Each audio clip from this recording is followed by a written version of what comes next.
I'm guessing are you upset by the fact that I said DID is fake as fuck and I don't believe in anybody that says it's real? Self-diagnosis online. When I say that, does that mean anything to you? Or yeah, go. What do you think about it? I think I saw part of a conversation of you watching a video by an individual named Demon Mama. The PTSD was too boring, so everybody on Twitter has this one now, so go ahead. Yeah, yes. But that concept of reading all about a mental illness and then going to talk to somebody about what you think you have, that actually seems like the most mind-poisoning thing you could ever do. Totally different view of them. Yeah, okay, well, she washed me. Hello. Oh, hi, hey, what's up? Nothing much at the moment. Can you hear me? Loud and clear. You have the best microphone of any random professional person I've ever talked to before. Congratulations. I am borrowing my partner's setup. I don't do tech, but he does. Is he a gamer? Well, I think that's the word you would use, yes. It's my understanding, anyways. Well, does he use gamer words when he's playing games? I'm just kidding. Okay, do you want to introduce yourself to everybody so they know who you are, what you want to talk about? Go. Hello, my name is Karina. I am a psychology graduate student in a Holy Jesus, I thought this was a way different convo. Oh man, okay. Uh-oh, did you remember? Yeah, there's a doctoral psychology program. We had talking about dissociative identity disorder. Oh God, it's like the worst conversation. I thought we were talking about. I thought it was another social worker. Okay, well, what's up? No. What do you got? You're here to convince. So I'm guessing are you upset by the fact that I said DID is fake as fuck and I don't believe in anybody that says it's real? Or I mean, upset is probably not the correct word. I felt that people were coming on to talk about it with you, and they were speaking their opinion about it, which was cool. It's an opinion that is in the psych community, but they weren't talking at all about the rest of the diverse opinion, and that this is like a really complex topic among the psychological community. Okay. And so I thought they were just doing it a disservice. Sure, hit me up. Real quick, you said that you were a doctoral student. Are you allowed to say like what is your area of focus or anything? Yeah, I mean, I'm doing a generalist program, clinical psychology, so I'm getting a PsyD rather than a PhD. Okay. Typically, that's supposed to mean that like I have more of a focus on clinical work than research. Okay. But my program actually requires me to do a dissertation too. So, interesting. Okay. Fun. Yeah. Okay. Yeah. So I don't watch streamers all that often. But you're missing absolutely nothing of value there, so that's fine. Okay. Perfect. But so I don't know if I've heard all of your opinion on DID. The 2 points I think I had heard from you was this idea that like it didn't make sense that the brain could fit multiple whole personalities, and that you didn't really think dissociative amnesia was real. That it didn't make sense that people forget traumatic events. Yeah, the main thing seemed to be, I think my understanding is that the underlying fundamental part of DID relies on this concept of dissociative amnesia being real. And my understanding is it's not even agreed upon what that necessarily means. And then in terms of there being like a biomechanical underpinning for it, I'm not saying like point me to the part of the brain that does this. Obviously, that's very difficult. Okay. But it doesn't seem like in any other like neurological sense or in any other clinical stuff, I've heard of this description of like, yeah, sometimes you can have 4 or 5 or 6 personalities split off or whatever. That just doesn't seem to be like a real thing that I've observed anywhere else. So yeah, go. That's like my general thoughts. Go for it. Hit me up. So we can start with the dissociative amnesia piece. Yeah. There is, I think, decent research evidence for rare but present cases of people forgetting traumatic events. It is not very common. It's really infrequent. Can I, real quick, when we say that, can I qualify? So when I said that I don't believe in that, there are 2 caveats where I think it's possible. One is with a substance being used. So obviously something like rufinol or whatever, or alcohol, right? And then the second is when a brain injury is involved, so like a concussion or something else. So in those 2 cases, I can believe. But yeah, okay. So just to be clear, we're on the same page. Okay. Yeah, for sure. No, I hear you. Those are separate conversations and very valid. But with the case of people, so I mean, it's an interesting conversation because the funny thing is that the psychology community is in conversation, like this is an active discussion at the moment because basically since the beginning of PTSD being a diagnosis, the theoretical framework of PTSD at the time included this concept, like there was this complex dichotomy where on one hand we said part of the symptoms of PTSD are people are experiencing intrusive thoughts and memories and like can't get away from the memory of the traumatic event. And on the other hand, they forget about it. Sure. And that and so there's conversation now of us going back over that. That's been there since the beginning of the diagnosis, and we're going back over that and going, does that actually make sense? Like, is that actually happening? For another part of this conversation, I just want to, so that we don't Please. spend too much time on this, disagree on. I do believe that repression can happen, but I would say only in an intentional sense, not in a spooky brain sense.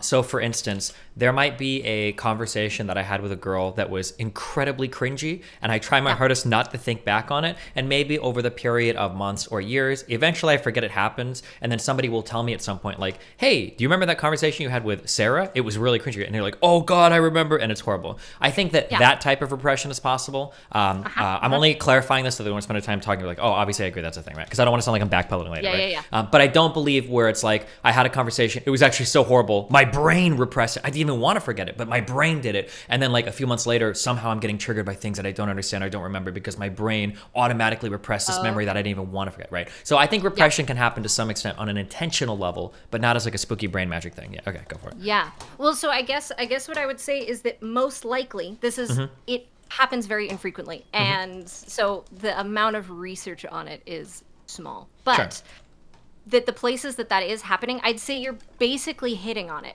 But I would add this element of sorry, I'm trying to figure out how to talk about it without taking too many in-depth rabbit trails. But like, I'm sorry, because I'm so stupid.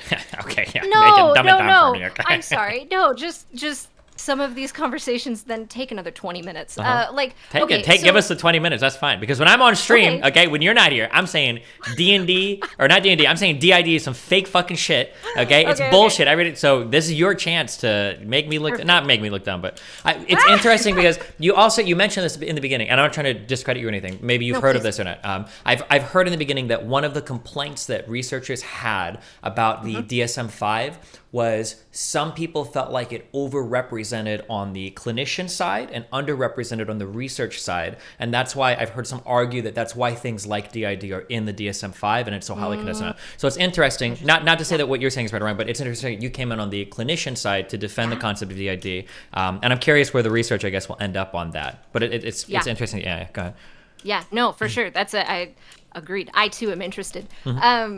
Okay, so I really like this. Okay, maybe I should start with a caveat in explaining that psychology as a field is so ridiculously full of nuance.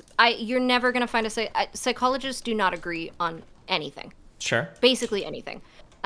So we can talk about like. Wait, can I caveat that real quick? I'm sorry. Please. Just 'cause, yeah. No, do it. I think psychologists probably agree on a whole bunch of stuff, but when it comes into the very fine nuance and weeds, you're probably going to run into a lot of disagreement, right? So like holistically, psychologists probably agree that like it's not good to stay in bed all day. It's not good to beat your children. It's not good to expose yourself to traumatic events over and over again, right? They're broadly agreed on a lot of things. Kind of like nutrition. Yeah. Like when people say, oh, we don't know anything about nutrition, we know a lot about nutrition. We might just not know like the optimal 100% perfect diet, but we roughly can say like you should eat this like rough group of things, right? Just so we're on the same page here? Right. Okay, just making sure. But I would say that the difficulty is that, and I mean, this is going to be the same for nutritionists as it is for psychologists, is that then we're asked to apply these broad theoretical concepts to very specific people, and then we run into issues, right?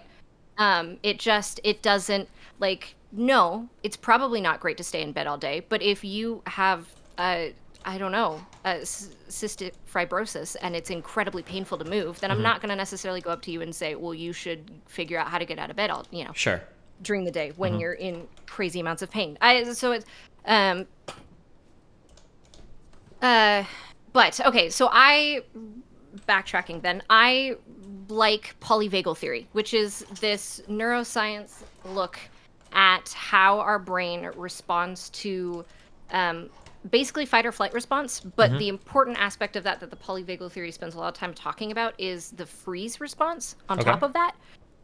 So the idea being, and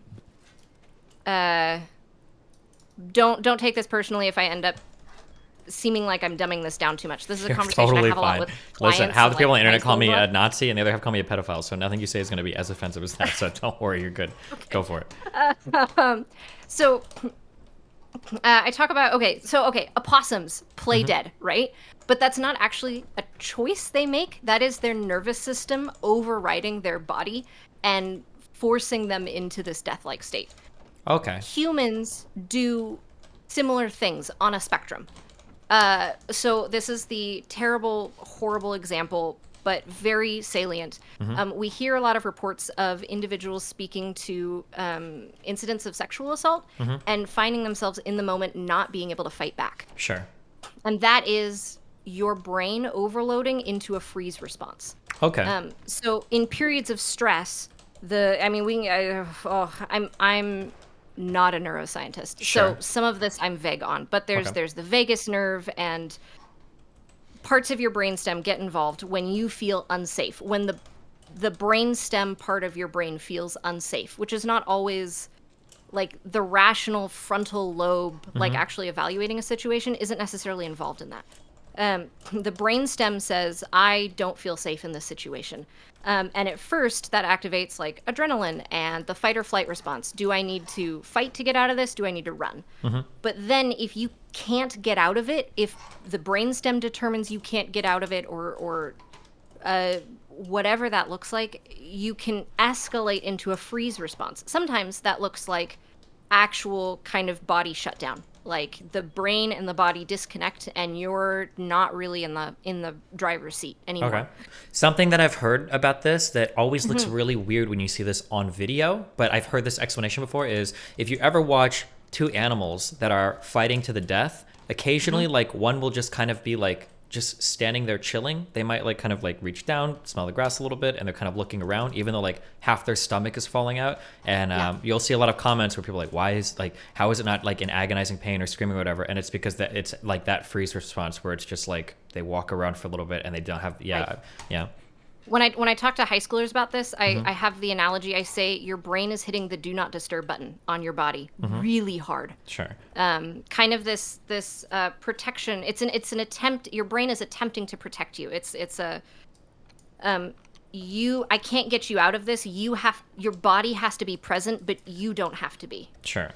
And so sometimes it looks like that. Yeah, it looks like, why aren't they screaming and reacting? Sometimes it's a lot not as intense as that. It's you kind of, and this is what I think is typically we talk about, like a more well-known psych term is calling it dissociation. Sure. You kind of hit the disconnect button. So your brain will kind of make decisions like that for you sometimes. Sometimes this is a helpful thing, right? When if I have a teenager that's just being screamed at for 4 hours, like I would love for them to dissociate in the middle of that. They don't have to, if they can't get out, like if you have to sit there through that, then please don't be present. Like whatever you have to do to take care of yourself in that period of time, right? But then the brain isn't always good at evaluating, like, okay, I need to do it in this really serious safety issue, but then there's something else in my day that feels similarly unsafe. And so I also need to disconnect there, when in reality it's like I'm in class, I kind of need to be paying attention. Sure. I need to do something else to take care of this feeling of not being safe. Because when you talk about stuff related to, especially the brainstem, all of this is like highly preceding any actual cognitive thought in your brain. It's way before any of that. Yeah. Yes, exactly. So when we circle back around to dissociative amnesia, and we talk about, so you framed it as, I can see repression, where I'm like purposefully making a choice to not think about this. I would suggest that there are instances where the brainstem gets involved in that too. And we have, like, you can dissociate to external things that feel like external to you that feel unsafe, but you can also attempt to dissociate from internal feelings of unsafety. Sure. So, okay, so let me see. I'm going to take this and try to synthesize it into what I think you're essentially saying, right? So, in times of great stress, our brainstem or something very, very deep in our brain might make this decision that it's time to dissociate. We're basically shutting down because we can't deal with whatever situation in front of us. And it might be the case that activates in especially traumatic points in our life.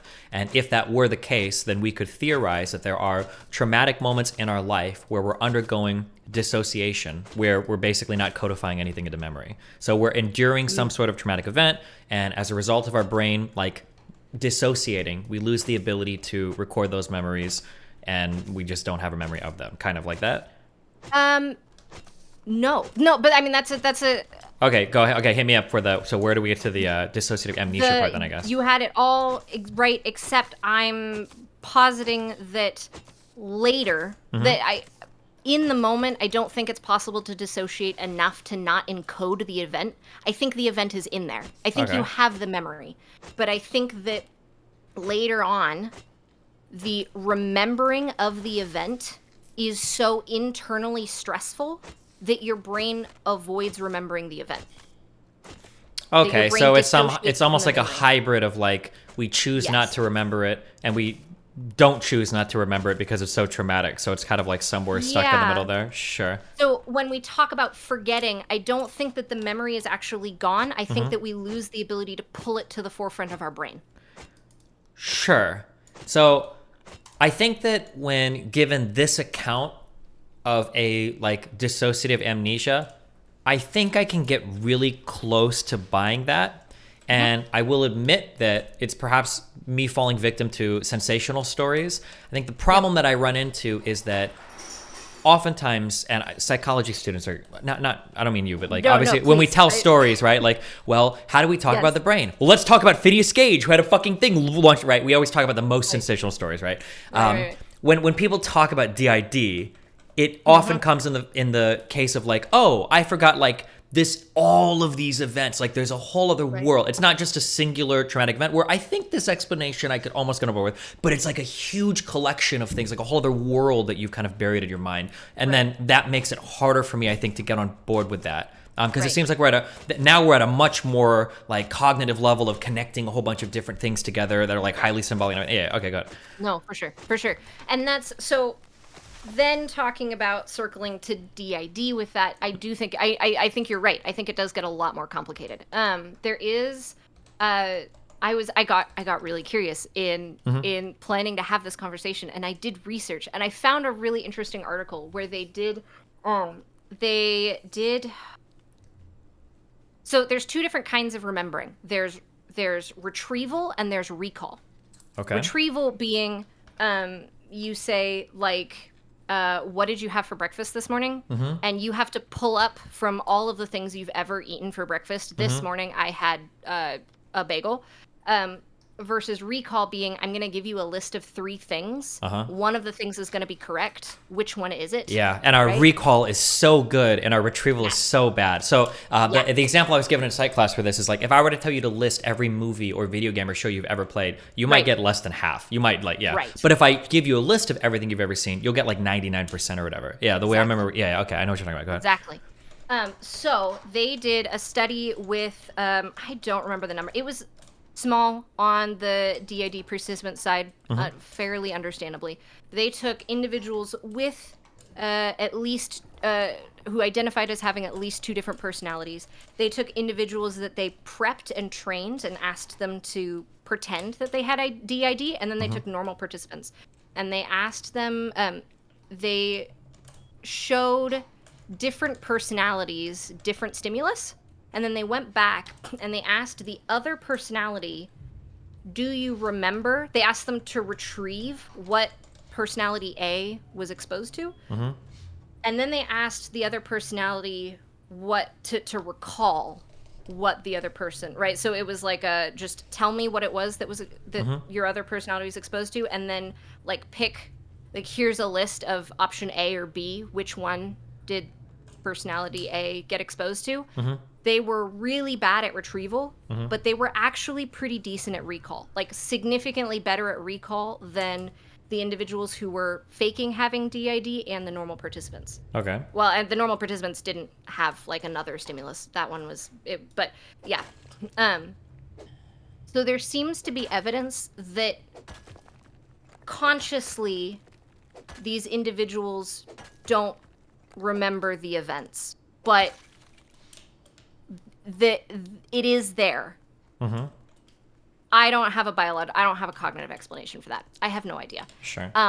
But I don't think the research is out there yet, and which is fair. We don't have a neurobiological explanation for a lot of psychological, I guess, concepts. Many of it. What how do you fit the idea of multiple personalities into this? Yeah. Ooh, okay. This stuff I get excited about. Okay, so first I would tell you that we know jack shit about personality. Okay. We have really great tests to measure the expression of personality, really great ones, and we use them all the time. But what a personality actually is has been in debate since pre-Aristotle. Sure. We just have no concept. So when we talk about, there's a couple of different theories that are operated upon on what personality is and what it looks like. And I would tell you, and this might be very unsatisfying to you, as a clinician, I end up operating from the position of all of them work clinically. And so I am happy to work with any of the theories if it seems to apply well to the client in front of me.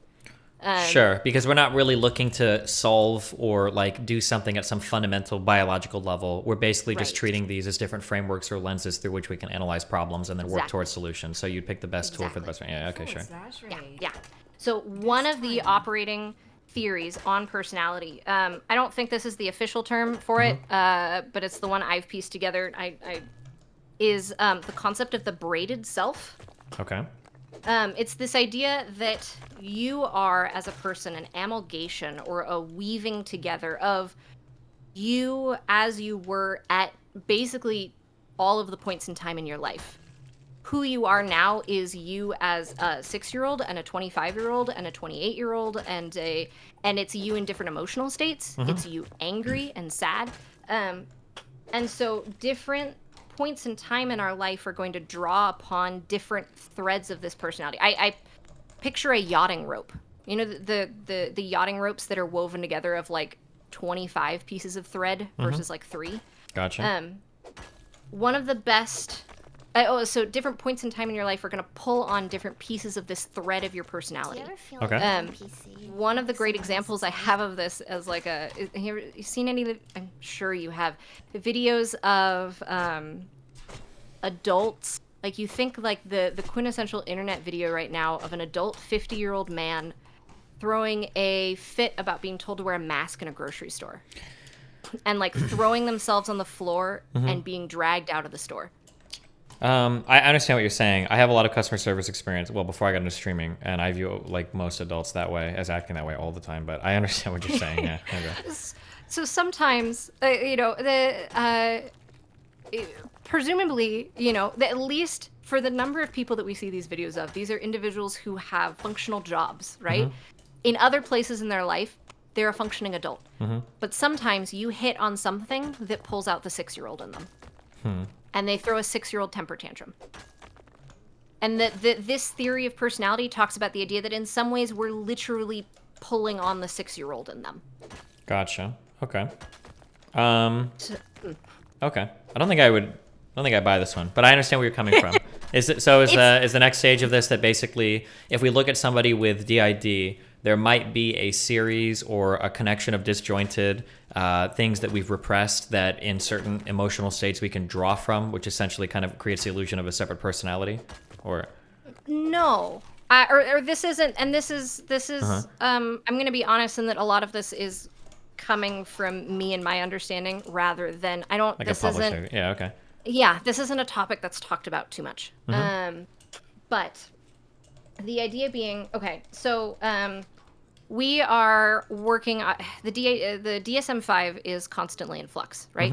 This is not a finished concept, and there's a lot of changes that are being discussed right now, especially around things like personality disorders, for example. There's a lot of change coming to that structure. That they were going to undo or get away, I think, from the whole cluster A, cluster B thing or something, or they were, And then homosexuality used to be considered a paraphilia instead of there's a lot of, Yes. Technically, there is a section of the DSM-5 that still applies to cross-dressing, which is hugely problematic. Oh God, I am so triggered that you just said that word when talking about the DSM. But okay, go ahead. I know, I'm triggered. I said it. It's a huge problem. Sure. It's scary that some of the it's not to sidestep into the most controversial topics, especially please. after it's sometimes it's frightening to me that some of the diagnostic criteria are a little bit more beholden to like social values rather than like more accurate description. The thing that I think of the most is when we talk about like what is a paraphilia versus like a sexual orientation, and you break down something like pedophilia versus like homosexuality, where it feels like, based on everything I've seen or from the clinical evidence, it seems like both of these function similarly in some regards, that they're very hard to change in therapy. You can't take a gay person and make them ungay, much the same way that you can't take a pedophile and make them an unpedophile. That seems to be the case from everything I've seen from like conversion therapy. But they're treated and classified totally differently, so people therefore have a totally different view of them. Yeah, okay, well, she washed me. Oh, sorry. I'm just kidding. Yeah, I was going to say, it seems like people have a vastly different view of them because of how they're classified, even if it seems like the underpinnings of these might be relatively similar, but because socially one is like, for good reasons, like not accepted, and the other one is for good reasons accepted, we try to pretend that they're fundamentally very different, even if they might arise in similar ways in the brain or whatever. Yeah. I mean, I don't necessarily want to go down this train either, but a couple of steps I think is cool. Interestingly, or how about a safer one? I've heard some people will criticize a lot of cluster B related personality disorders. Freud didn't do us any favors here, but because a lot of these seem to be overdiagnosed in women, or they're more prevalent on the women's side, people will say, well, are you pathologizing what might be, sometimes women might get emotional or something, but you're calling this histrionic, or you're calling this borderline or something. So I worry sometimes like, well, we need to get rid of these, mental illnesses. Like, well, is it a mental illness? Is it a personality disorder? Or like, it seems really hard to figure out, how do you figure this out scientifically free of cultural influence? You can't do it. How much is too much? Yeah, that just seems really difficult. Oh yeah. No, I mean, 100%. There was a philosopher, was it Faust? I don't know. He wrote a book called, it was something in punishment. I don't know. I was given the quote, not the book, but he basically called psychologists the prison guards of society, in place to keep the people in power and to decide who is a socially acceptable in society or not, according to the designs of the people in power. And yeah, I mean, no, I am all for this criticism of psychologists. I am right there. Yes, it's a huge problem. Something that is still being worked on, for sure. But sorry, I drew you really far off of this. You were talking about the braided threads that we draw on from personality, dissociative amnesia, and then I thought, I guess, where you were going with it, but then you said no, that's not at all where I was going. Go. Okay, yeah. So we're working on our trauma spectrum, trauma response spectrum, right? On one end, so as it is right now in the DSM-5, you've got like acute stress response, and then you've got PTSD. If you go look at I don't know if you ever heard the ICD-11. Wait, what's so cute about a stress response? I'm so sorry. That's the only one of those I'm ever going to make. Okay, you have an acute stress response, and then you've got PTSD. Go for it, which is a longer-term chronic stress response. Okay, go ahead. Yeah. If you look at the ICD-11, I haven't heard that come up in any of your psych conversations yet, so I don't know if you've engaged with that. Is that one like at all. some inventory? I don't know what the fuck. What is the ICD? It's the international it's the international something of disease. Okay. The International Classification of Diseases, 11th revision. Okay. Thank you. So that's got the more international version of the DSM-5 smushed into it. Okay. They have a different set of diagnoses, right? So DSM-5 has gotten rid of Asperger's. ICD-11 still has Asperger's. ICD-11 also has this newer diagnosis called complex PTSD. CPTSD, yeah, everybody. The PTSD was too boring, so everybody on Twitter has this one now. So go ahead. Yeah, yes. No, it's. I'm not saying it's not real. I'm sorry, but nowadays it's not enough. Everybody has to amp their shit up. Nobody has PTSD anymore. That's for fucking losers. Okay, that just means that you cry when you hear a car backfire. Now you have CPTSD. Okay, it's complex. This means that everything fucking ruins. Go ahead. Sorry, I am so online. Go ahead. Sorry, talk to me about it. Okay, go ahead. Tell us. Yes. So complex PTSD, not in the DSM-5 yet. I think it will be, probably. I could be completely wrong on that, but enough clinicians are really interested in this diagnosis. And I think it makes a hell of a lot of sense. Sure. There's also current conversations about taking borderline personality disorder and attaching that on the end of the trauma response spectrum. I think it's a little interesting to separate, I agree with it, but I think at that point that we need to put all personality disorders at the end of the trauma response spectrum. You're not really going to get the concrete. What a personality disorder is not really well talked about in the rest of the culture. I don't even think it's really well talked about among a lot of clinicians. I think that's a diagnostic category that is talked about a lot at the, I don't know. I don't even know if I want to go down this road. There's weird crossovers and gaps or differences in training and conversations between master's level clinicians and doctoral level clinicians, and there's weird shifts in the culture of the guild in what is the responsibility of who, and at what training level. So some of this is very much in flux. But maybe I've heard as an example, so something that I hear a lot from people that are doing clinical work is the idea that like sometimes you don't really work in a diagnosis. You would never tell a person if you suspect one because it's not helpful. Sometimes. The only one that I've heard an exception for is borderline. People that are perceived as being borderline can be very scary to work with, and a lot of clinicians won't do that for a variety of reasons. But yeah. Yes, I have had clients come in and say, I have a diagnosis of borderline, please treat me. Like, I know that that's scary, please treat. And I said, yeah, I'm gonna treat you. Gosh, I'm not so from a personal level, yes.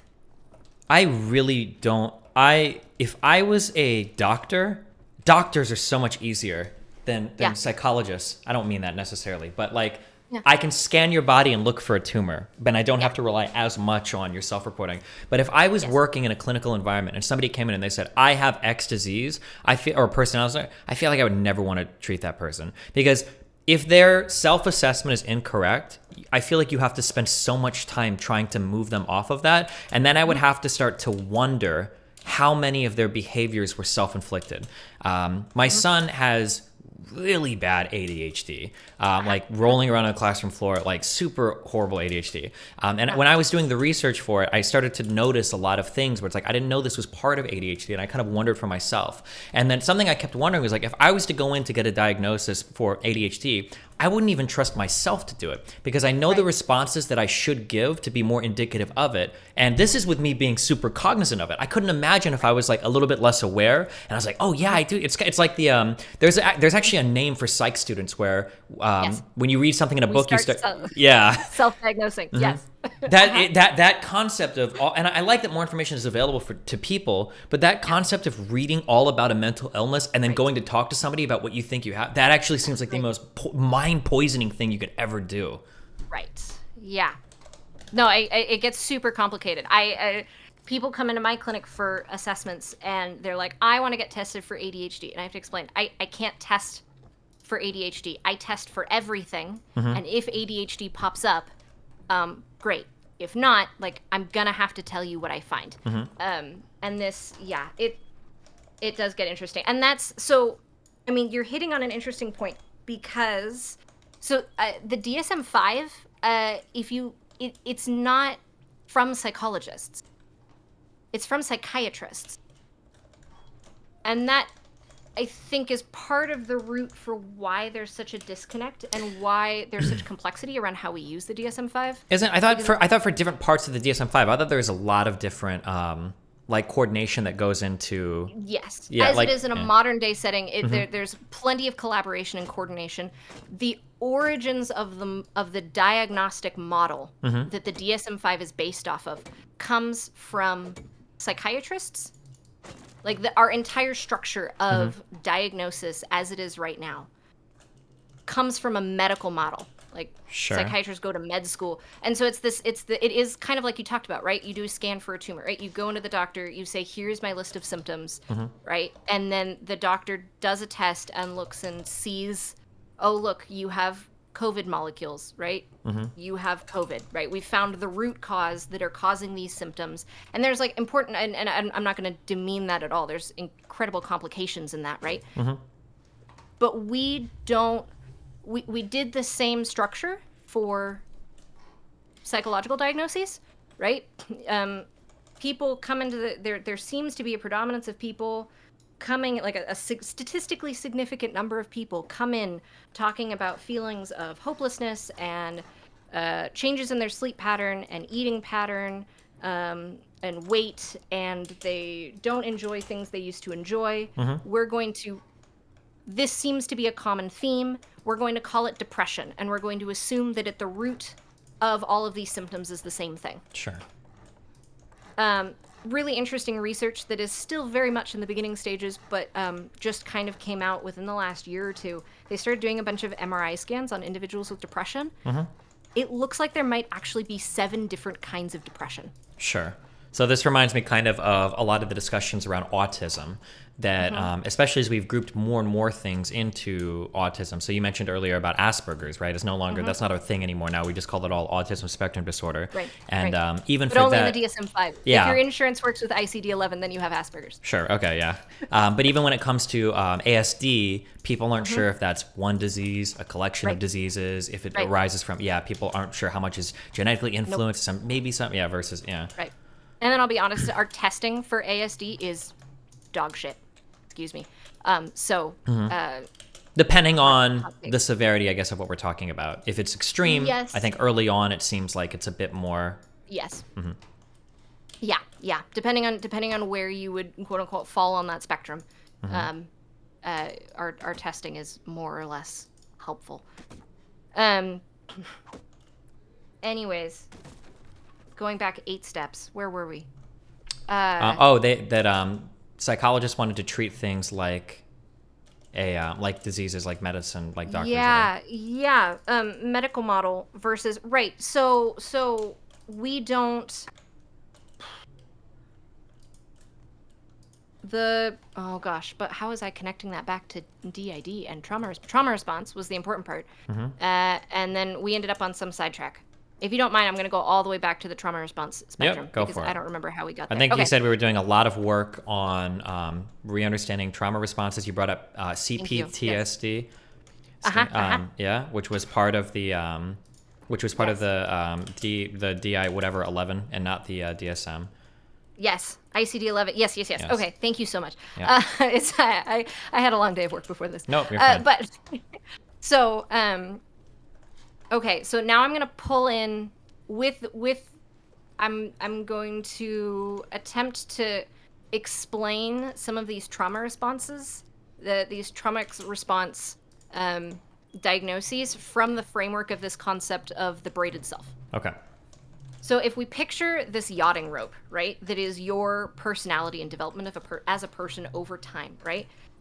When you're super young, like you don't have a theory of mind, like you don't there's a word starts with a T. It's not personality, it's a tendencies, I don't remember. Okay. Most of your personality isn't fully developed yet. You've got tendencies that are starting to show up and stuff like that. But we don't really have a sense of self. We don't really have a personality yet. And over time, we start to kind of create pieces of these thread that we're weaving together to create this template and pattern for who you are and your personality. And you think about this person goes through life, has I should preface that from this concept of the braided self, a lot of it is framed coming out of psychodynamic therapy. So Freud, big, weird, scary name for a lot of people for a lot of reasons. But the idea being that the more tightly woven you have all of these aspects of yourself, the healthier you are. Okay. And what we see is that people without this sort of integration of self have greater shifts in personality depending on the stimulus and the stress they're going through in life. And we see different pieces of personality get pulled out and pretty dramatic shifts in temperament. Okay. Was temperament, was that the word you were looking for earlier? Oh, maybe. Okay. Maybe. I don't remember. You were looking for a T word, but okay, yeah, go for it. I was. You're right. Okay, so you're going along in life. You've got this decently tightly woven yachting rope that is you, and then you have a pretty traumatic incident. I don't know. We can come up with something. It's a singular incident. You get in a car crash and someone dies in the car crash. Okay. Horrible, not fun. And this creates like this big knot in the knotting rope. Like there's this sudden instance of things getting unwoven and knotted together. But with some solid work over time, you're able to re-find the weave template again and come back together and move forward, at least similar to where you were previously. There's probably going to be some changes, but you had a solid framework from the beginning, so it's not too hard to put yourself back together and keep going afterwards. Okay. Maybe we take out the someone died part. Just go with like a pretty traumatic car accident. Sure. I don't know. So my screen keeps turning. Okay. Then we go for so that might be so you get in a car accident, but and no one gets hurt. And for the next 2 weeks, it's a little hard to drive. Like you're pretty anxious about getting in the car and driving. Maybe that affects your ability to go to work for the next like 2 weeks. That might be what you call like an acute stress response. Okay. So it was impactful. It affects your ability to function for the next couple of weeks, but you pull yourself back together and you're able to kind of keep moving. Okay. A PTSD event, an event that might spark PTSD for someone. This is a more significant event, and your brain does a little bit of rewiring in the process of that, and you have some ongoing intrusive symptoms, intrusive thoughts or memories. You have some reactions to you're more likely to normal everyday things cause you to feel like you're unsafe, and you have pretty significant reactions to try and put yourself into a safe situation out of that. PTSD is not nearly as common as people think it is. It's something only like 30% of active military veterans will receive a PTSD diagnosis. And it's also thrown around a lot when it's not useful. Yeah, a lot of the language of psychologists and trauma, I feel, have been kind of co-opted by broader conversations. I have a PTSD from my ex-boyfriend. Unless your boyfriend threatened you with a knife and you thought you were going to die, I don't think you have PTSD. Sure. Or, because it seems like we can't really have, nothing bad can happen to you anymore. It either had to have been like abusive or traumatizing, or we use these words a lot, Yeah, or a lot of me and my classmates, kind of tongue-in-cheek, we joke about big T trauma versus little T trauma. Yeah, sure. But that you can't. That's a really hard conversation to have publicly, though, obviously. Yeah. No, that's I'm not necessarily suggesting everyone adopt that. Something I will say though that this is my personal psychology research. I don't have a strict term for this though. I do wonder sometimes. There's a term that I use called retroactive trauma, where I do wonder if people can retroactively traumatize themselves in situations by convincing themselves that it was traumatic. The best example I can think of, and I'm sure there's a million examples like this, is a girl. There were two guys that were playing a game of D&D on Twitch. Do you know Dungeons and Dragons? Yeah. And in one of there was an encounter where the DM did something that was like, it was like a little creepy and kind of dumb, and he shouldn't have done it. Basically, like the girl was playing like a robot character, and another character like tricked the robot into like having like an orgasm chip. It was a quick joke. It was stupid. You probably shouldn't have done it. And like I could tell at the time just watching. Now I can't see what's in her mind, but it seemed like she thought it was kind of awkward. They kind of like, oh, that's kind of weird, and they laughed it off. And over the next couple of days, there was like an uproar on Twitter. People were so mad. They called it I think my partner told me about this. Maybe, yeah, it was a big deal. And there was a guy that got almost like completely canceled. It was like basically people saying like you e-raped her. It was horrible. And then when she came out with a response, she seemed like really bothered at that point. Now, I don't know if that was in response to the social backlash or what, but it was like it feels like sometimes the example I always use, and I hate to treat adults like children, but like I have a son who's 10 years old. When he was a kid, this is something I've noticed for kids for a long time. If your kid runs into a table and you say like, hey, are you okay? That's cool. Get up. Let's go. You're fine. But if you overreact to it, the child will always he'll mirror your reaction. So moms, not to be sexist, tend to do this, where a kid will run into something and you'll hear like the from the mom, and it'll be like, oh my God. And as soon as the child hears that, you can see the child's eyes get really big. Yeah, and it's like, oh my God, stop. But I wonder sometimes if people can do that too, to where you have things that aren't genuinely traumatic, but they've been like so socially conditioned over it that it like becomes a traumatic thing. And it's like, oh my God. Yeah. Yeah. Well, and I think I don't know. I will say that I think some of that gets complicated too with how we so often our society, we work really hard often in our society to avoid the feeling of uncomfortable emotions, right? Like emotions come with physical sensations. Yeah. And people work really hard to avoid that, right? And like we put a lot of effort into it. Yeah. And so sometimes I feel there's a complicated balance, the both and, right? Where I could definitely see that happening, for sure. And I could also see at the same time people in the moment being uncomfortable. Later, for whatever reason, whether because people tell them they should be uncomfortable or because or they take more time to think about it, they actually allow themselves to feel how uncomfortable they were. And I could definitely see also in that instance kind of cycling on it and making it bigger than it would have been if they had just been uncomfortable in the moment. Sure. And I can Like see both ends of that too. Like there are times where somebody might think an experience was normal and it wasn't, and it is worth thinking about.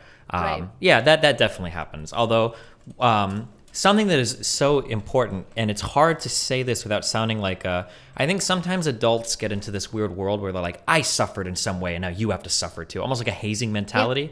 And I don't think that's true, but the obsession with avoiding any sort of negative feeling, I think the lack of resiliency sometimes that develops as a result of that, or the inability, like you can no longer have any challenging emotional states ever. All of them are to be avoided.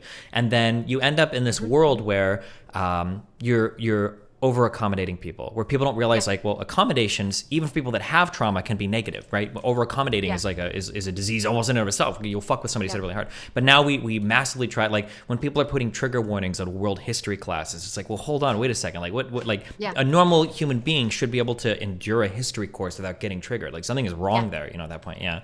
That's really negative. Yeah. I end up spending a fair bit of time like working with clients talking about like, hey, like let's acknowledge that going to therapy sucks. I'm here. Like part of my job is to make you really uncomfortable. And like, I'm going to support you through it. And like, I'm going to try to give you as much support and prep as you need before we do this. But like, we're here to kind of lance the wound. Sure. And that sucks. It feels really uncomfortable. Yeah. And so that ends up being a lot of what I do with clients is like, hey, like you tell me that's okay, but I know it's not okay. We need to stop and like ride that emotion wave and feel really uncomfortable for a little bit before you're ready to like move on and actually be okay. Yeah. I feel like and just acknowledging that like I don't know. You use the word too, and I'm not critiquing you on that at all. This is society uses this words. We talk about negative emotions, and I get why we talk about that, but I don't think any emotions are negative. I think there are emotions that are uncomfortable, but all emotions are our body trying to communicate something to us. Sure.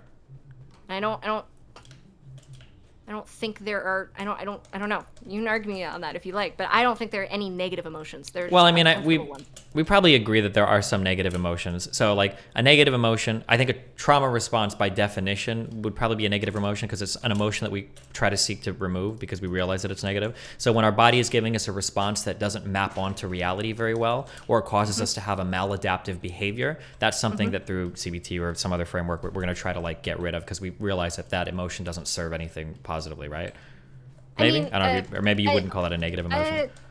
So I mean, some of this I think is going to be a semantic conversation, sure. And like I'm going to acknowledge that, right? But like I would say, it's not the emotion that's negative in that moment; it's your reaction to the emotion. What do you do with it? Sure.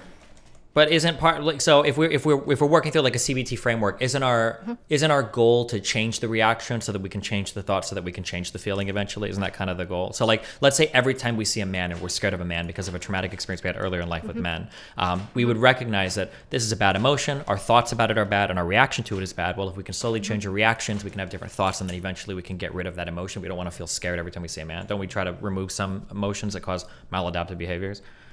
I mean, I guess, and I do think this is Getting kind of semantic, yeah.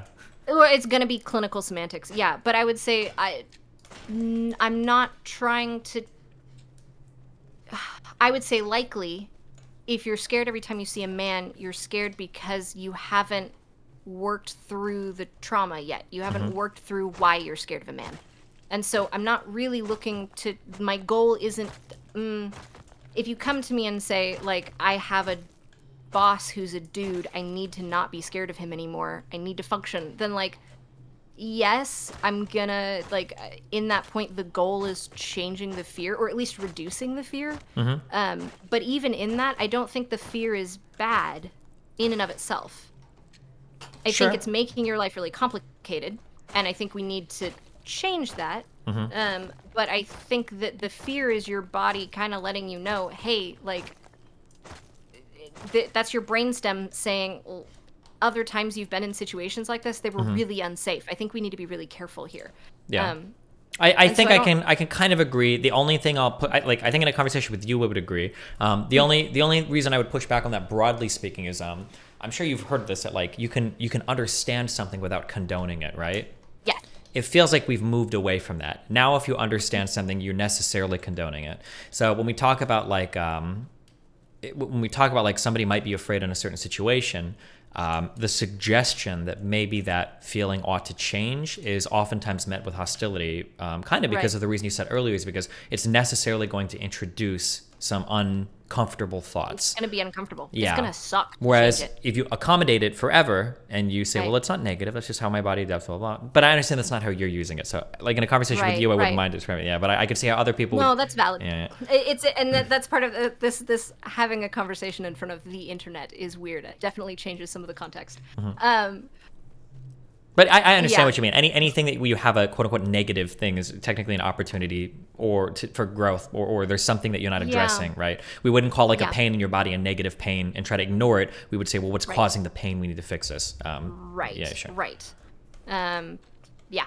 I think we're on the same page with that.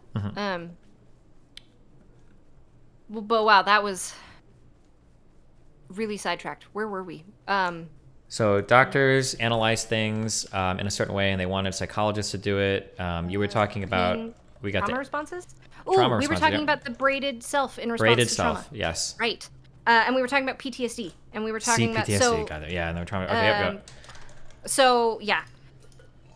CPTSD. So PTSD very commonly occurs in reaction to an event. You have a event.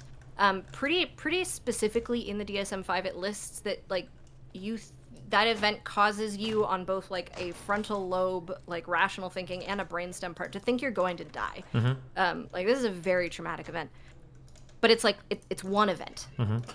Complex PTSD comes in when we talk about people who are experiencing recurrent events. So we think about individuals in abusive families or abusive relationships, where we have ongoing trauma. And the idea being that this concept of the braided self, you have this knot come up, and the knot lasts for a while.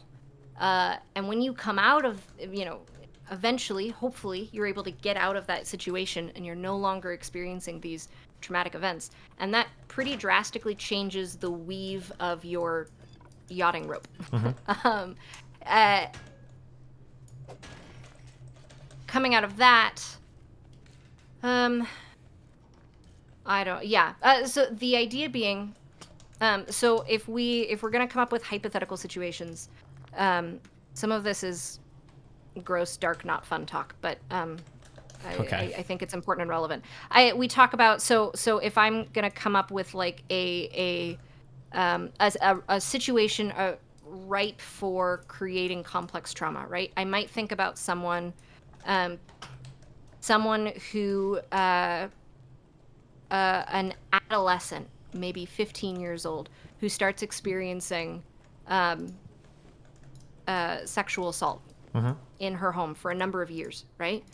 You come out of that, and I would not be surprised in that point to see complex trauma, right? Sure. We've seen there's a pretty drastic like personality change after that point. It's PTSD with a personality change is often how complex trauma is described. Now take that situation and move it back to when an individual is like 3 or 4 or 5. At this point in time, they haven't had the chance to form their yachting rope yet. In this instance, where they don't yet have a sense of self before they start experiencing ongoing, significantly traumatic events for years, maybe a decade or more, in that instance, they're not able to form a yachting rope. And in that instance, I can see individuals, instead of weaving these strings together, they form individual strings, but they all run alongside each other rather than interweaving. Gotcha. And so we get what is functionally separate personalities. Okay. I'm hearing what you're saying, and it is internally consistent. I just totally don't buy into it, but I understand what you're saying. I think I understand what you're saying. Yeah. Yeah. I know it gets complicated. The DSM-5 is pretty consistent in saying that like DID seems to come out of significant ongoing childhood trauma. There is interesting, like, I was like, oh, that's weird. I don't know how I feel about that. There was conversation that there seems to be instances of children who aren't experiencing abuse, but experience early childhood, what we would call like medical trauma. Okay. Like they have a long period of really intense medical treatments that cause a lot of like dissociation from their own body. Okay. And disconnect. And some of those individuals, they're according to the DSM-5, there are reports and cases of individuals coming out of situations like that with cases of DID. I don't know. I that seemed to be more the minority. It seemed to be that the cases that were coming out were individuals who experienced significant, long-term, recurrent childhood abuse starting from a very, very early age. And that this causes that they're not given the opportunity to develop a personality the way other individuals do. And their brain comes up with a coping mechanism. And lets individual strands of personality become separate existing things rather than interweaving them into one cohesive whole. Gotcha. Okay. I think I understand.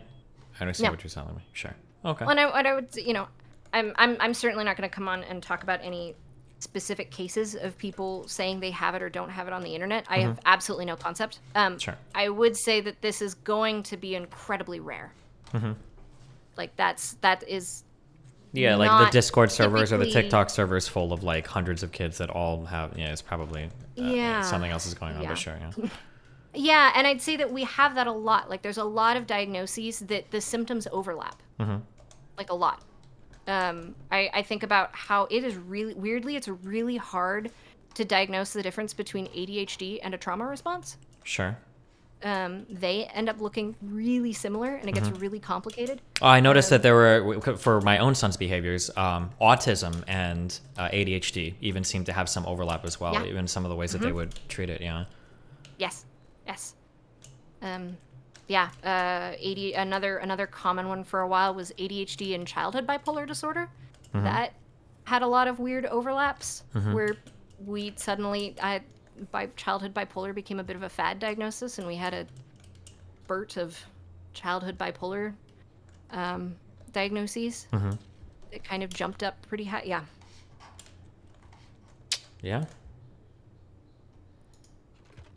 Anyways, yeah, I don't know if I have anything more on DID to say. Excuse me. It seems like there's still a fair bit of disagreement or lack of consensus or explanation on what does it mean to dissociate or derealize or depersonalize. I've heard all three of these kind of used to describe similar or different things. Do you have any, in terms of like differentiating between these three things, or like, do you feel like these are still things that people are trying to understand, or? Yes. I mean, I think we're not done understanding anything. So I don't, which, sorry, I know that's like kind of a throwaway response. No, but, yeah, it's fine. I mean, I would say that probably, I'm going to say this, acknowledging that I'm a baby psychologist. So, but I would say probably the difference between the three is going like, dissociation, derealization, depersonalization is going to be a matter of how just kind of quirks of how your brain and body experience what is probably functionally pretty similar at its root. I think it's all going to be that kind of vagus nerve. We can't get out of this situation, so you're not going to be present. And how that expresses itself is probably just going to be specific to the context, specific to you and your brain. I don't know. Is that addressing your question? I'm not sure. I was kind of curious to hear you talk about it, because I know that it's hard to talk about, or I'm just, yeah. It's just interesting because a lot of the underpinnings, like I said, of the DID stuff, like what is dissociation, what is dissociative amnesia, are all like seem to be like all kind of in flux in terms of our understanding of them. Yeah. Right. I mean, I think in some ways, I think that things like dissociation isn't really that closely linked to DID. I think that's something everyone does, depending on the circumstances. That's kind of, you've got a spectrum of responses to it. Yeah. Well, I guess it kind of depends on what we call dissociation. Yeah. Because I've had moments in my life where I might feel, maybe I would describe it as dissociation, where I'm like a little zoned out or disconnected. After I had a really big drug experience when I was 30, though, in the following year, I would have panic attacks. And after those panic attacks, I would experience dissociation. And that feeling was unlike anything nothing even is remotely similar to it. No, for sure. So it's interesting listening to like the different, like, you know, what is dissociation, what is depersonalization, what is derealization, is there an overlap, Are some of these like diagnostically important to DID, or it's hard to tell what exists on a spectrum and what doesn't because of our fundamental inability to ever actually tell anybody about an experience we have. So it's hard to know what is what is what for an experience. Yeah. Yes. And this isn't something, it's not necessarily salient or great for us to try and induce these states inside of an MRI machine. So yeah, but I wish we could sometimes or even force people, because it's frustrating sometimes to talk about certain things. I think that, I don't think it's controversial to say this, but I feel like one of the biggest horrible feelings for any sort of mental illness is the inability for other people to understand what you're feeling, because depression, especially, but probably a whole host of other mental illnesses as well, especially like ones that like are like have psychosis involved in them. Nobody, if they haven't felt it, they truly are like, you can guess, but you don't really understand it. And I think there's a lot of isolation feeling that goes into like having something and nobody around you understands it, and they're kind of waiting for you to get over it. And that's very, very, very, very, very frustrating. Yeah. Yes. Yeah. The isolation. That's what. There's an older study, but it's got like 1998 or something like that. This guy was doing a study in what factors seem to contribute most to success in talk therapy, and he came up with this pie graph, basically, that was that talked about it was something. Honestly, 40% of the pie graph, 40% of what seems to be important and like load on to having successful therapeutic, like talk therapy treatment, was the effort, willingness, and external circumstances surrounding the client and their interest in engaging with therapy. The next 20% was client-therapist rapport. Mm-hmm. It was how good the relationship was between the client and the therapist. Sure. Like the best tip I have for people in finding a therapist is like, if you don't really like them within the first like 15, 20 minutes, enough that you're like super excited or comfortable to come back for an hour every week to talk with them, then like you should probably go find a different therapist. Like there's a lot of research that says how well you like your therapist in like the first session points really strongly to how well therapy is going to go in the long run. Yeah, that's not surprising at all.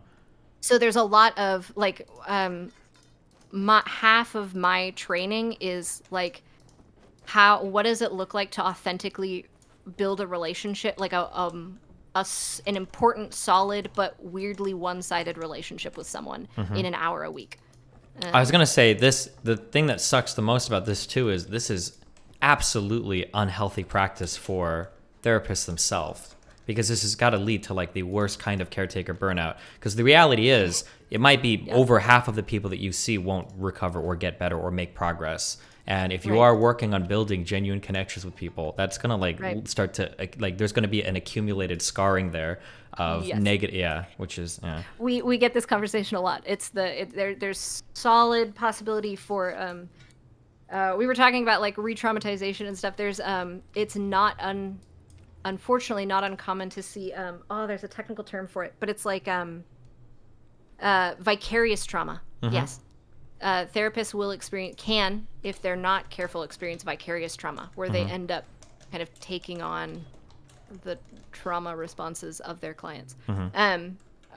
That's our field does a lot of conversations on what is self-care, and it's like an ethical mandate actually in our guild. Like you have to be doing self-care, and you have to be working on it pretty hard. I would say that you said something that I had a thought about. I know it's gone. We were talking about building a rapport with your clients. Yeah. And you said trauma, burnout. Yeah, and I mentioned this has got to be the worst practice. Yeah. Yeah. That, and then like you can't talk about what you're talking about all day because it's all confidential, right? So it is a weird experience where I sit for hours a day and I talk with people about the hardest and most painful experiences of their life, and then I go home to my partner and I can't say anything. From an ethics point of view, aren't you allowed to talk about anything you want as long as you don't attach a real name to it? Complicated. Okay, because I've heard that like because when you read like case studies, you'll get like real cases, but as long as you use an anonymous name. But I guess if it can be tied back to your patient, maybe it gets a little bit more murky, right? Yeah, well, and that's so complicated, and there's conversation like. The conversation around case studies is changing a lot too, because there have been instances where someone will release a case study and the client will find the case study and will not like experience, like get issues because of how their therapist talked about them in the case study. Because the therapist's name is on it, right? And probably no matter how much you take out personal identifying information or change information in the case study, like, if it's going to be an accurate case study, the client is going to be able to recognize themselves in the paper.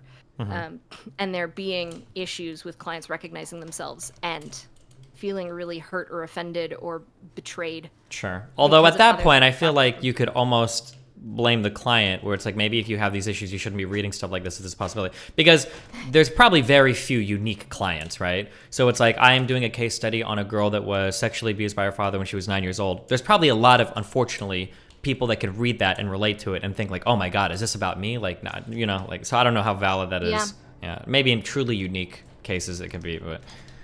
I mean, I think that most of the time you're going to end up involving enough nuance that at some point you're going to be able to know that you're the 9-year-old. Sure, depending upon, like in our 4th session, they brought up this thing and blah, blah, blah. Yeah, sure. Right. Or like how the pace of how rapport went, or like what treatment we used and how they responded to it and stuff. And I mean, most of the time you're not, I mean, I think that actually, here's the more valid point probably, you're probably not releasing a case study on the thing you see every day. Oh, true. It's not going to be a right? run-of-the-mill story. It's going to be an exceptional Yeah. one. Sure. Like that's why it's going to be a case study versus like you're doing a case study because you have to do a case study because there's not enough of this specific not representation, but presentation, excuse me, presentation to do like a formal study on it.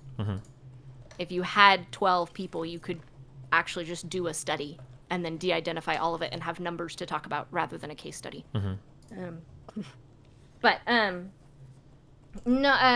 So your conversation ethics, PHI, private or personal health information, private health information, but it's really vague and murky what is like at what point you're talking about, but a lot of like one of the good rule of thumbs I've heard is like and the kind of intense ones is like if your client heard you talking about it, they shouldn't be able to know it was them. Sure. Like that's how de-identified it should be. There's going to be a spectrum of that, what that looks like. Yeah, depending on the case, of course. Yeah, and depending on the circumstances. Here's a context we're talking. Here's a question that's kind of related to this, and it's been a hot button topic over the past few months. I don't know if you follow any of my stuff or how familiar you are with any of the conversation we have. Only a little bit. I'm sorry. A lot of talk about people that are engaged in self-diagnosis online. When I say that, does that mean anything to you? Or go. What do you think about it? I think I saw part of a conversation of you watching a video by an individual named Demon Mama. Okay, yeah, that's right. Okay, so I think I saw. Okay, so the funny thing is that there are one or two diagnoses and instances where I can understand, like very specifically, honestly, very specifically, if you are an adult who feels like they fall, like are pretty high functioning but fall on the autism spectrum disorder. We, for the high functioning end of the autism spectrum disorder, in children, we don't have great tests, but we've got tests. We've actually basically just not got tests for adults. Sure. Like we just don't have it yet, really. You can kind of cobble together a test battery, kind of. But a lot of it is going to be, like, most of it is going to self-report. Self-report, yeah.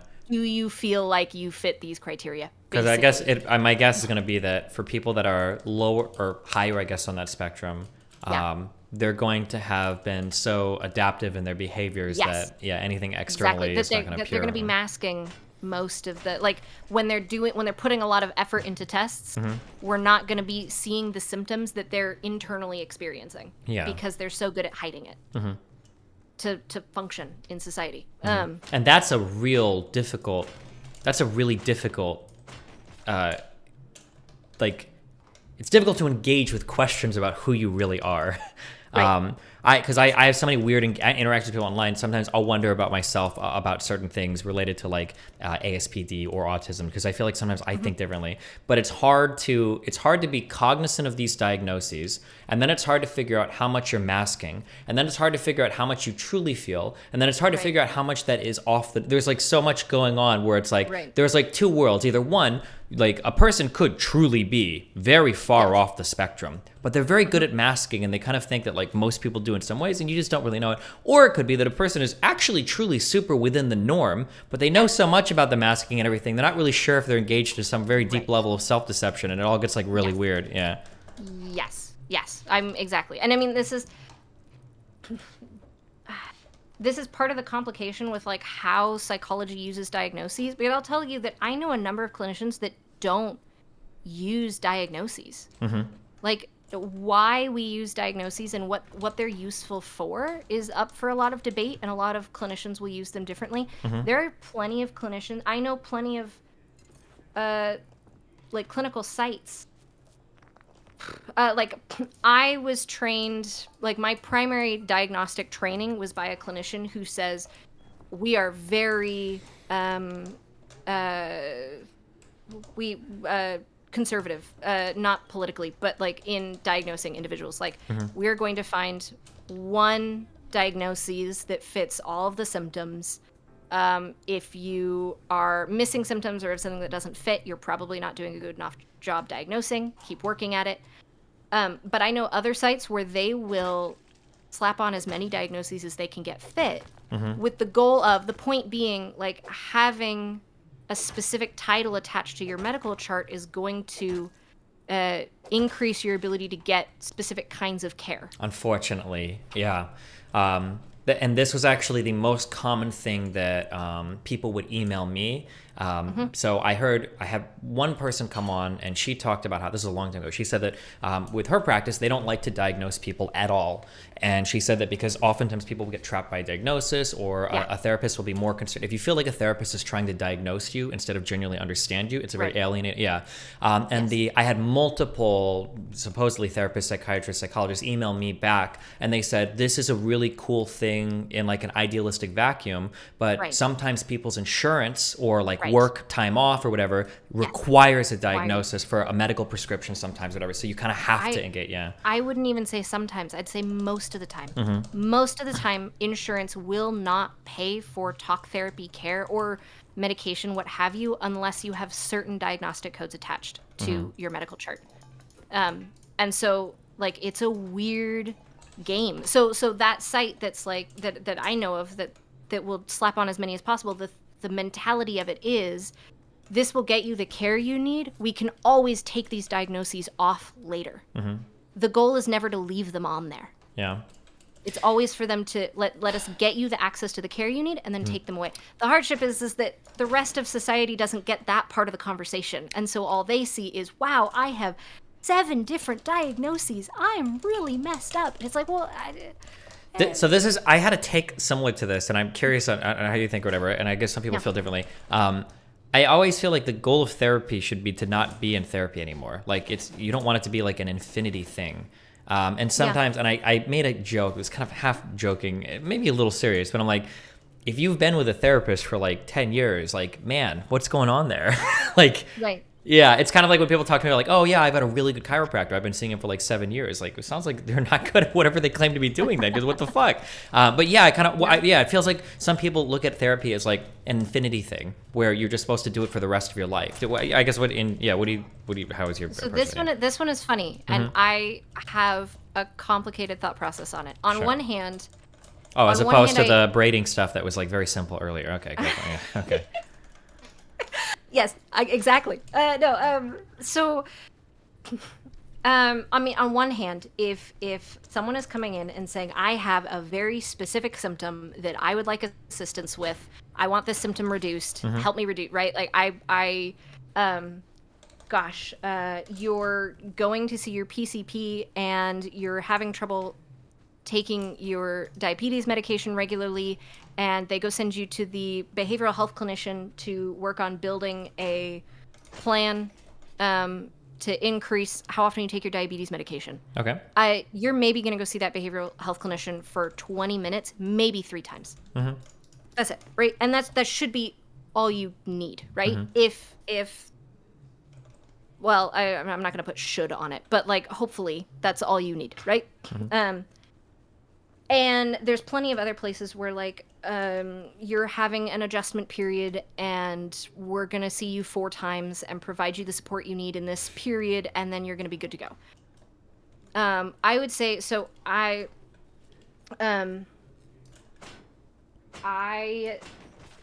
see a higher percentage of people endorsing a significant trauma history. And that hold on, wait, so I'm understanding what we're saying. When you say I see, you're saying that you personally see or provide therapy to people that have, okay, gotcha. Yeah, okay. yeah. On my client caseload, right? I a significant trauma history, and that is not necessarily work that is done in 8 sessions. Of course, yeah, which is understandable, especially earlier, if we look at something called like the CPTSD or whatever, it would make sense that this is something that is going to be resolved in more than perhaps months or years of therapy, right? Right. Yeah. Right.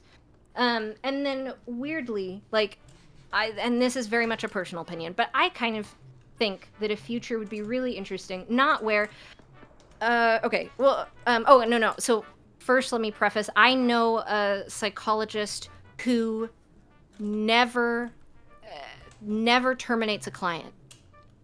But what that looks like is that the client comes in, they see each other regularly every week for maybe a month or 2, 3 months. And also, this psychologist very often is seeing pretty complex cases. This is not typically, I'm experiencing a little depression or anxiety. This is, I'm struggling with a narcissistic personality disorder diagnosis.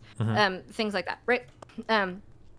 They see each other for a while, really regularly, and then we start what we call titrating out. So then maybe it starts shifting to every 2 weeks. Then it shifts to once a month. Then it shifts to once every 3 months. Then he moves to call me when you need a checkup. Okay, sure.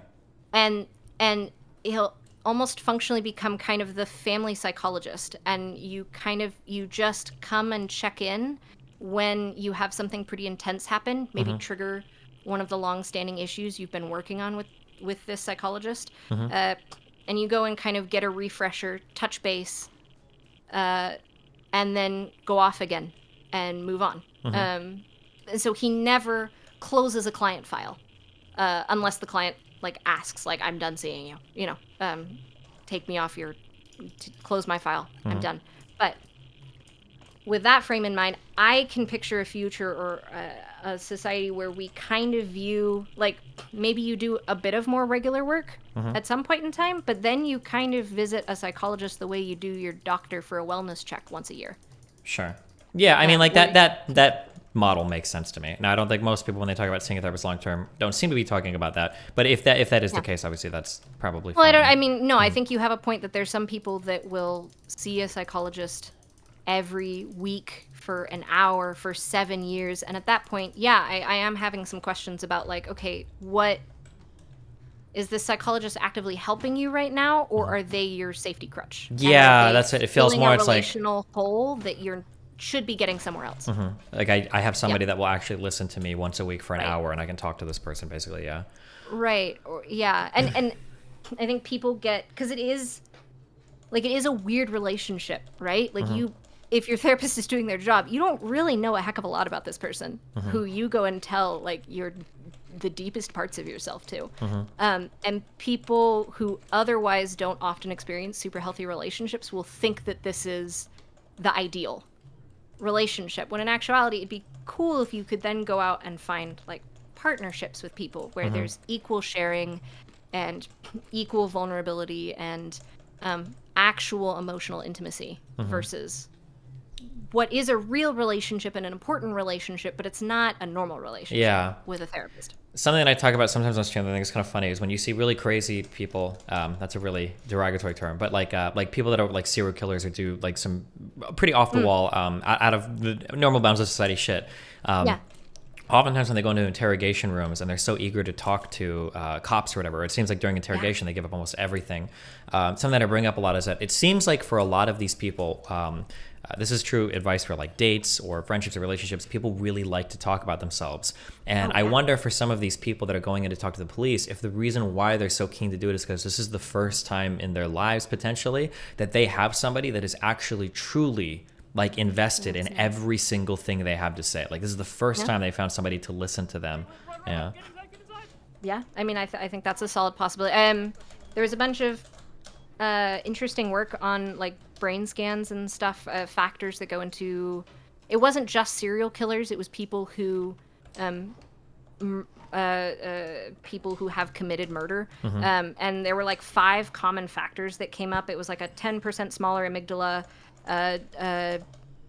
differently formed frontal cortex, a family history of it, like other people in their family line had also committed murder. I don't remember. It might have been there were only 4 things. The 4th thing was often child abuse. Was actively not having grown up in a family that teaches moral behavior from immoral behavior. But like that coming paired with being actively abused. And that being kind of like one of the interesting things, it turned out that the guy who was doing that research had 3 of the 4 things on that Sure. checklist. He just had really great parents who Yeah. taught him right from wrong. It sucks that But the there is fifth so thing much. might have been- Or go Sorry. ahead.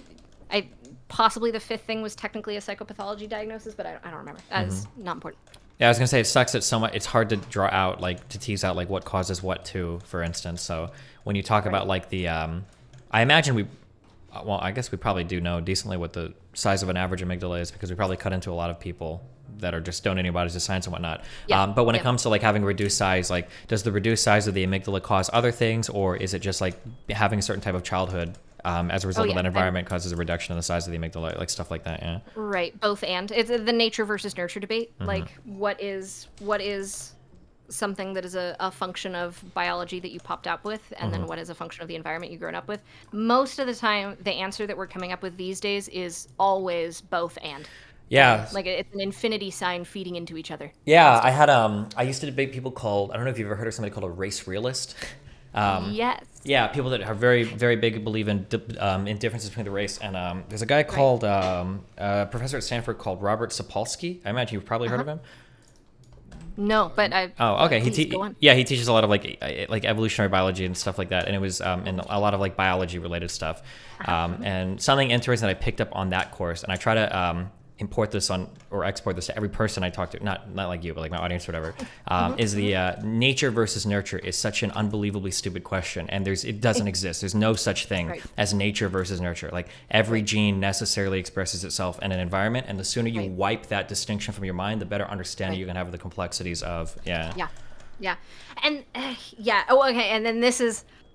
I'm gonna add complexity to that, and that's gonna be a slightly obnoxious, I think, because people who aren't able to, who are struggling to conceptualize that, this is going to just make it more difficult, because we do have diagnoses that seem to be more genetically loaded than others.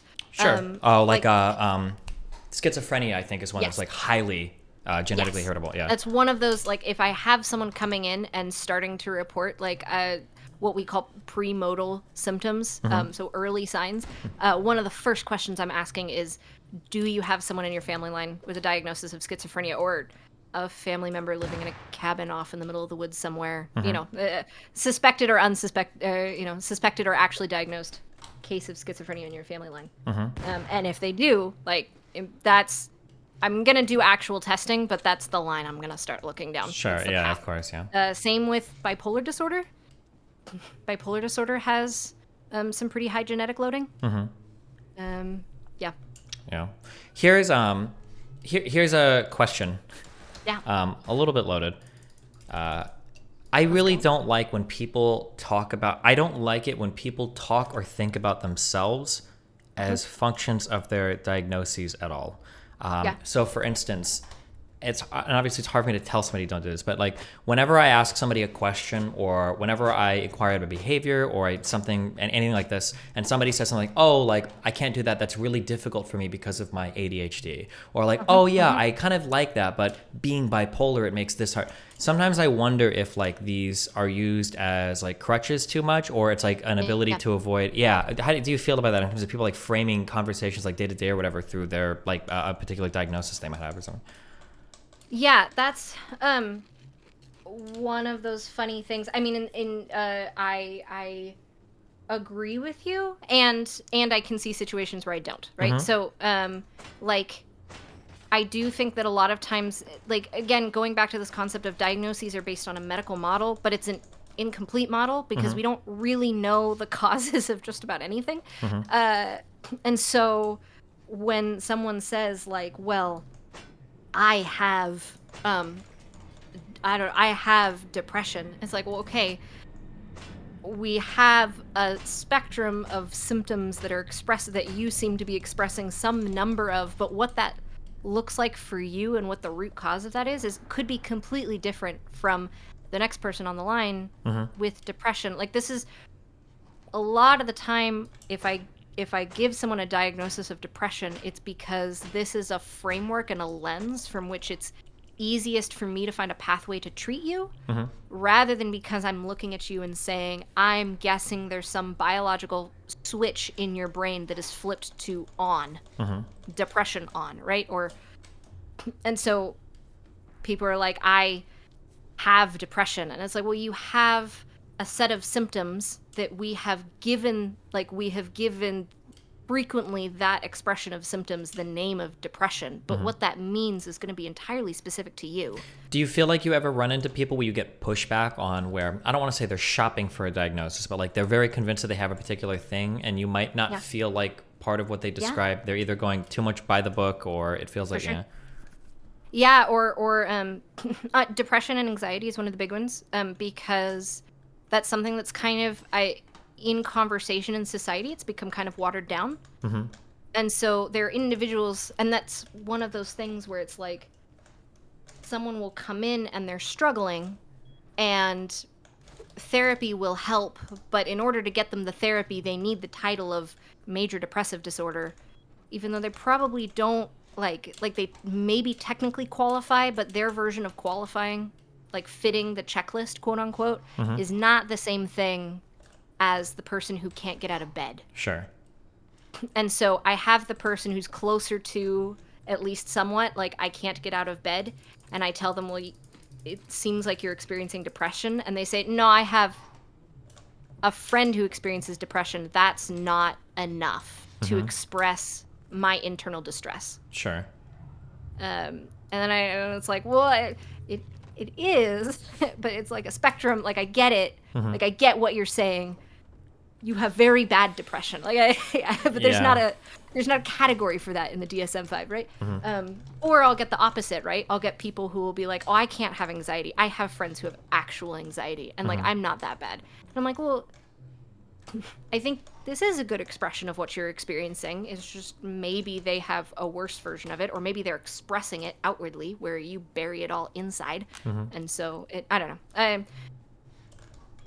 So I do get that, and it is complicated, and I do get why, like, I get why that's, but then the funny nuance to add to that question about, like, people using it as, I don't know, an excuse, is that a word you're kind of...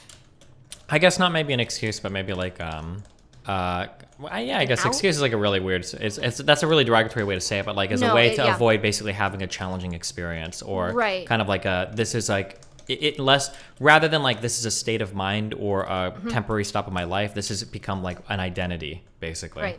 Right. Yeah. Like, I'm not a person with ADHD, I am an ADHD person, or I'm not a person with this particular whatever, this is part of who I am now, and it is forever who I will be. Yeah, and that's hard. Yeah, I think that we've come up with we describe,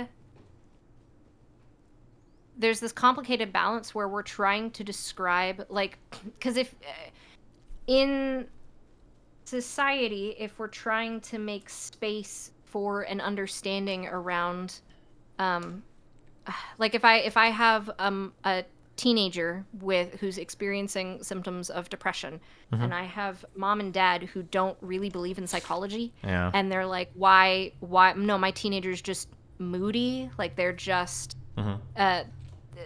being like deliberately disobedient, right? Then it's really helpful for me to say, well, no, this is like a disease, like this isn't a choice your child is making. On the other hand, it's not really a disease. Like, I'm kind of fudging that when I say that, right? Because it's a set of symptoms, and that's all I have. Like, I can guess that there's something going on in the brain at the root of that, but I have no idea what that is. And neither does, I mean, maybe if we continue to do MRI scans on people with depression, we will have a concept, but not yet. Sure. And so there's like this complicated walking line, this path that we balance on, where it's like, okay, well, Yeah, is it's something. it's We're it's pointing very at it's something, very but we don't actually know what we're pointing at. yeah, and it's a very goal-oriented conversation. So if you were talking Yes. to a person, they're like, "Man, I really want to, do something to help with my depression." Like, you wouldn't be screaming at them like, "It's a disease. There's a root cause. Fuck you." Whereas if you had like a group of parents that were talking about their children, like, "Oh, well, we think our children are just choosing to be a lazy fuck every day and never get out of bed." Right. You're like, "Okay, well, hold on. Like, they have almost like the agency is challenged here. Like there's a disease, Right. right? It depends. It's a goal-oriented kind of thing, right? Yeah. And that's I think the point is that in a lot of ways, all of the times we use diagnoses is in some frame of a goal-oriented conversation. Mm-hmm. Like there's no point in psychologists using diagnoses outside of a goal-oriented conversation. Yeah, and I think that's the conversation I have typically. Is like the only purpose of a diagnosis is that it gives us a treatment. Otherwise, there's Yes. Yeah. That's how do we move forward? True. Yeah. Yeah. Okay. Is there anything else? No. My brain is empty. Okay. Well, I think that's all I got. Cool. Okay, well, hey, listen, I appreciate the conversation. If you ever hear me say anything that triggers you about psychology, if you think I'm wrong or incorrect on anything, feel free to poke me or give me an email. We can All right. chat. And yeah, otherwise, good luck. Have fun. Be careful. Thank stay you. safe. Yeah, thanks for the conversation. This was a blast. So thank you very much. Yeah, have fun. Thanks a lot. Bye. Bye. Nerd.